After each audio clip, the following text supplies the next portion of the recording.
Okay, we have one more performance here. I'd like to introduce Winn, who's going to do a stand-up comedy routine.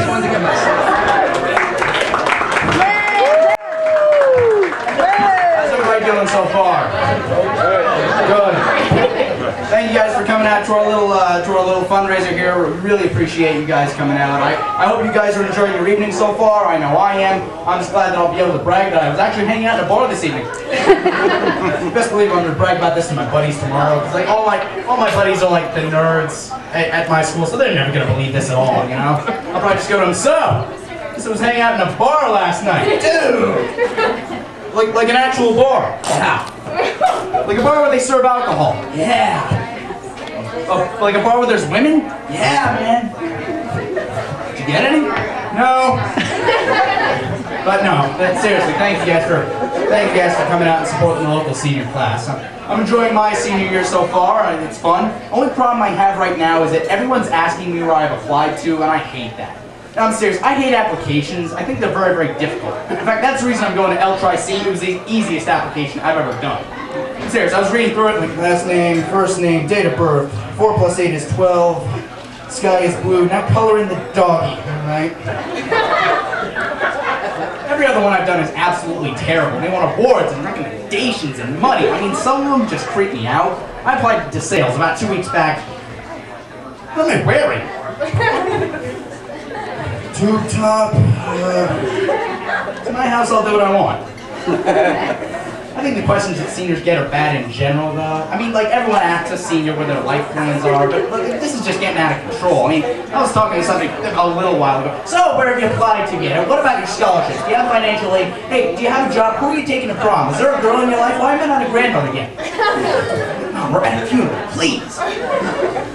Scholarships. I mean, scholarships, they're fun, aren't they? Everybody I found has a scholarship to give out nowadays, you know?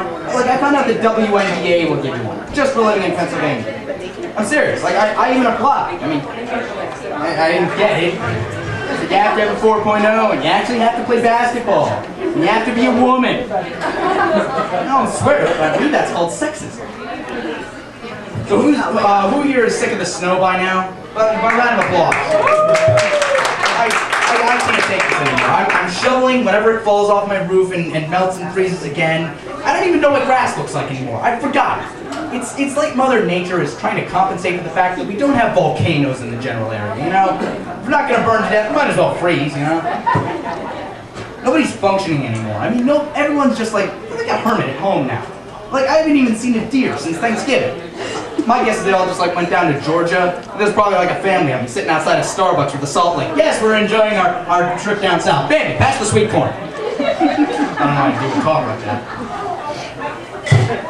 I mean, like the problem is no one knows where to go with it, you know? Because like there's all these mountains of slush just sitting around. I say we should just get the National Guard in here with flamethrowers and torch the crap and be done with it. I mean, yeah, we'll lose a couple homes and businesses in the meantime, but like we can use the empty lots to push the rest of the ice.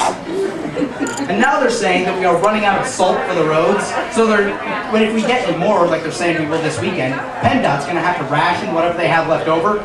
I say we should just go to McDonald's, get all the fries we can, just sprinkle them all over the roads. They're covered in salt. I mean, yeah, McDonald's grease could probably like corrode away the macadam, but desperate times call for desperate measures, damn.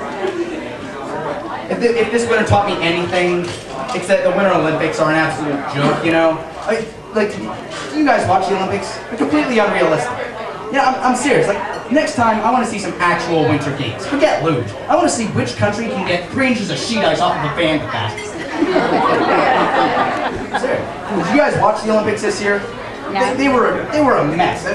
Did you hear about the ring fiasco they had going on?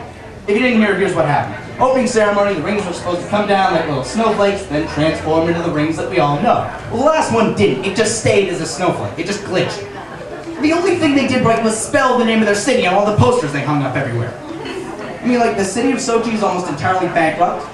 The power grids aren't getting electricity everywhere. They didn't even get a Starbucks in the hotel rooms of all the American athletes. Did you hear about the hotels that they built for the Olympics? They were a mess too, you know? They had doors that weren't latching, there was no heat installed, plumbing wasn't working. It's so bad FEMA agreed to go in and get the whole place situated. They should be there in about 3 months. You hear about the water? Here's another problem they have, the water. The first day, like 5 or 6 people in every building, like 5 or 6 people had water all along.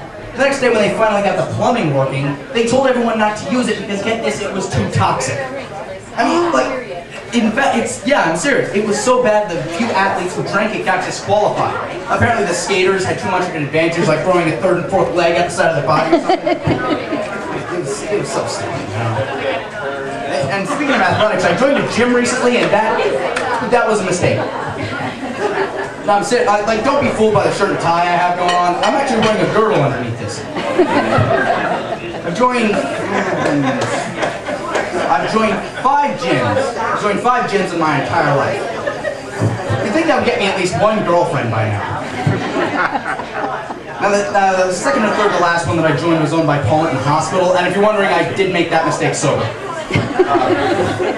But I joined and I came to realize that the thing was meant for people who were using hospital rehab. And I'm not going to sugarcoat this. The place was meant for old people, you know? I went in there, they had Matlock on the TVs, the heaviest weight was a bag of groceries, like a nap station in the back, it was really weird. But I went there and I dedicated myself and I started working out with old people and, you know, I got to realize it was the worst mistake of my life. Like, I mean, whenever I went in there, half of them were always fiddling with a thermostat. One guy was constantly, like, asleep on the Stairmaster, and they all kept calling me grandson for some reason. Their glasses were all granddaughter. I mean, like, think about it. How can you work out with an old guy consistently? All right, come on, Joseph, come on. All right, we stood up. So I decided later on to join a more age-integrated gym. When I got there, I had to realize it was an even bigger mistake. I mean, like, when you're working out with old people, you get one kind of weird. Old people weird. Everybody else at the gym, you get every kind of weird. I'd be a hypocrite if I said I wasn't at least a little bit weird. Like, I'm the first level, you know?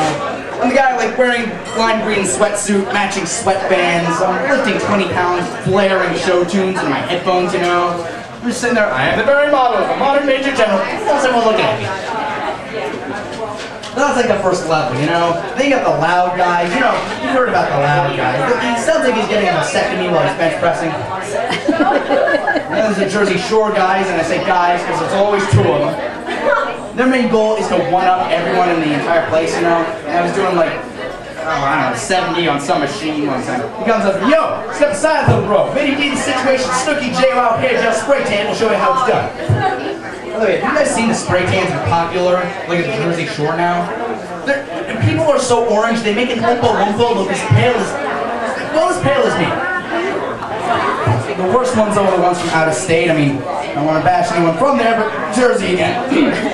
The women were the worst, you know. They were the kind that, like, move into the state and get kicked out of every other gym in the area for, like, scaring the managers. They always lifted more, they ran faster than us, and the conversations were the worst. You know that really, like, awkward gym conversation? So, where are you from? I'm from Trenton. She's got a deeper voice than me. And her mustache is more filled in. I find that odd. Alright, thank you guys. I appreciate it.